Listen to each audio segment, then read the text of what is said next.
श्री गणेशाय नमः। श्री मातृपितृचरणकमलेभ्यो नमः। श्री गुरुचरणकमलेभ्यो नमः। गजाननं भूतगणाधिसेवितं कपित्थजम्बोफलचारुभक्षणम् उमासुतं शोकविनाशकारकं नमामि विघ्नेश्वरपादपङ्कजं वंशी विभूषितकरान् नवनीरदाभात् पीताम्बरतरुणबिम्बफलाधरोष्ठात् पूर्णेन्दुसुन्दरमुखधरविन्दुनेत्रात् कृष्णात् परं किमपि तत्त्वमहं न जाने। नारायणं नमस्कृत्यं नरं चैव नरोत्तमं देवीं सरस्वतीं व्यासं ततो जयमुदीरयेत्। यस्यत्प्रसादात् भगवत्प्रसादो यस्य प्रसादानगति कुतोऽपि ध्यायान्तु वंशस्य सहस्रसन्ध्यं वन्दे गुरु श्रीचरणारविन्दं। गुरुर्ब्रह्मा गुरुर्विष्णु गुरुर्देवो महेश्वरा गुरुर्साक्षात् परं ब्रह्म तस्मै श्री गुरवे नमः। मनोजवं मारुततुल्यवेगं जितेन्द्रियं बुद्धिमतां वरिष्ठं वातात्मजं वानरयूथमुख्यं श्रीरामदूतं शरणं प्रपद्ये। श्रीरामदूतं शरणं प्रपद्ये। अश्वत्थाम्न प्रसृष्टेन ब्रह्मसेनोरुतेजसा उत्तराया हतो गर्भः ईशेन जीवितः पुनः। तस्य जन्मे महाबुद्धे कर्माणि च महात्मना निधनं च ये व्यवस्थिया प्रीत्य गतवान् तथा।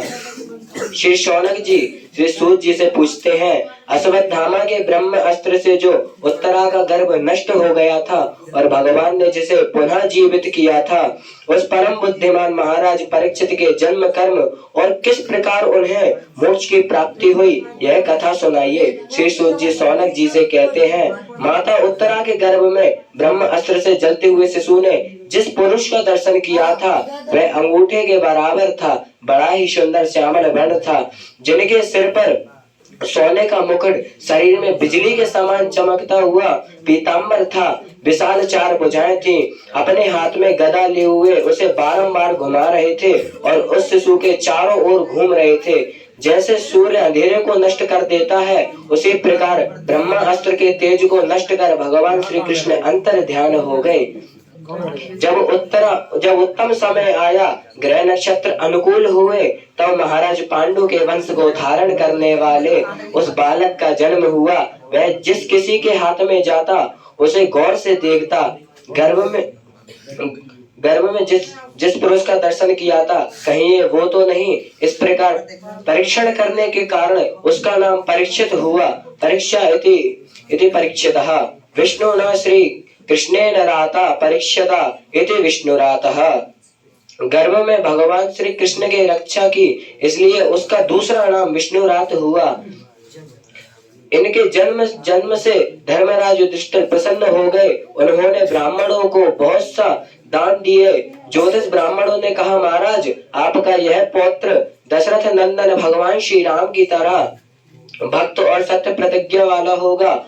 कुशी नरेश महाराज सेन के समान दाता और शरणागत वत्सल होगा। भरत के समान अपने यश का विस्तार करेगा। धनुर्धारियों में सहस्त्रबाहु गांडीव अर्जुन के समान होगा। अग्नि के समान दुर्दर्श, समुद्र की तरह विशाल हृदय, आश्रय देने वाले में भगवान नारायण के समान, शांति देव के समान परोपकारी और ययाति के समान धार्मिक होगा। धर्म की रक्षा के लिए यह कलयुग का निग्रह करेगा। ब्राह्मणों के श्राप देने के कारण तक्षक सर्प के डसने से इसकी मृत्यु होगी। धर्मराज युधिष्ठिर ने जब यह सुना वे दुखी हो गए। तब ब्राह्मणों ने कहा, महाराज आप दुखी न होइए, यह श्री सुखदेव जी के मुख से श्रीमद् भागवत को सुन अपनी मुक्ति को प्राप्त कर लेंगे। तब युधिष्ठिर महाराज प्रसन्न हो गए और उन्होंने ब्राह्मणों को बहुत से दान दिए और उन्हें आदर सहित विदा कर दिया। विदुरस्तीर्थ यत्रायं मैत्रेय दन्नो गतिं ज्ञात्वा ज्ञातविदस्फुरं यथा वक्ता विवत्सिता। सौनक जी, विदुर जी तीर्थ यात्रा में आत्मज्ञान प्राप्त कर हस्तिनापुर लौट आए। पांडवों को जब यह पता चला कि काका विदुर आए हैं, वह उनका स्वागत सत्कार किया। एक दिन विदुर जी ने एकांत में महाराज धृतराष्ट्र के पास आए और कहा, महाराज, आपके चाचा, ताऊ, सगे संबंधी और भाई पुत्र सब मारे गए। आपकी अवस्था ढल गई है और शरीर बुढ़ापे का शिकार हो गया है, फिर भी आप दूसरों के घर में पड़े हुए हैं। अहो मैं यसो जंतो जीर्विता सायया भवान भीमा पर्व्रजतिन पिंडा मादत्ते गृह पोलवान। हे श्रेष्ठ बड़े भैया, विपत्ति का समय आने से पहले यहाँ से जल्दी चलो और भीम के द्वारा कुत्ते के समान दिए हुए टुकड़ों पर जी रहे हो, जिन्हें अग्नि से जलाना चाहा, विष देकर मारना चाहा, जिनकी स्त्री को भरी सभा में अपमानित किया, जिनकी भूमि धन छीन लिया, उनके ही दिए हुए अन्न से अपने आप को पाल रहे हो। आपके इस जीवन को धिक्कार है। महाराज जी, आगे आने वाला समय बड़ा ही भयानक है, इसलिए आप अपने कुटुंबियों से छिप उत्तराखंड की यात्रा के लिए चले जाओ। धृतराष्ट्र ने कहा, हम अंधे हैं, हम अकेले कैसे जा सकते हैं? तब विदुर जी ने एक बात कही, महाराज, यदि जीवन में आस्था है तो बंद दरवाजे में भी रास्ता है। विदुर रात्रि में ही धृतराष्ट्र और गांधारी को अपने साथ उत्तराखंड ले आए। प्रातः काल युधिष्ठिर महाराज वो धृतराष्ट्र जी को नहीं देखा तो दुखी हो गए, शोक करने लगे। उस समय देवर्षि नारद आए। उन्होंने कहा, महाराज दुखी न हो, महाराज धृतराष्ट्र गांधारी के साथ उत्तराखंड की उस पावन भूमि में रहते हैं, प्रतिदिन स्नान करते हैं, अग्निहोत्र करते हैं, जल पीकर रहते हैं, जिससे उनकी समस्त इच्छाएं समाप्त हो गई हैं। उन्होंने अपनी आसन और श्वास पर विजय प्राप्त की। अपनी 6 इंद्रियों से विषयों से मुक्त कर लिया। भगवान श्री हरि की धारणा से उनके सद्गुणों तमोगुण रजोगुण का मल नष्ट हो गया है। आज उपास्य दिन अपने शरीर का त्याग कर देंगे, उनका वह शरीर जलकर भस्म हो जाएगा।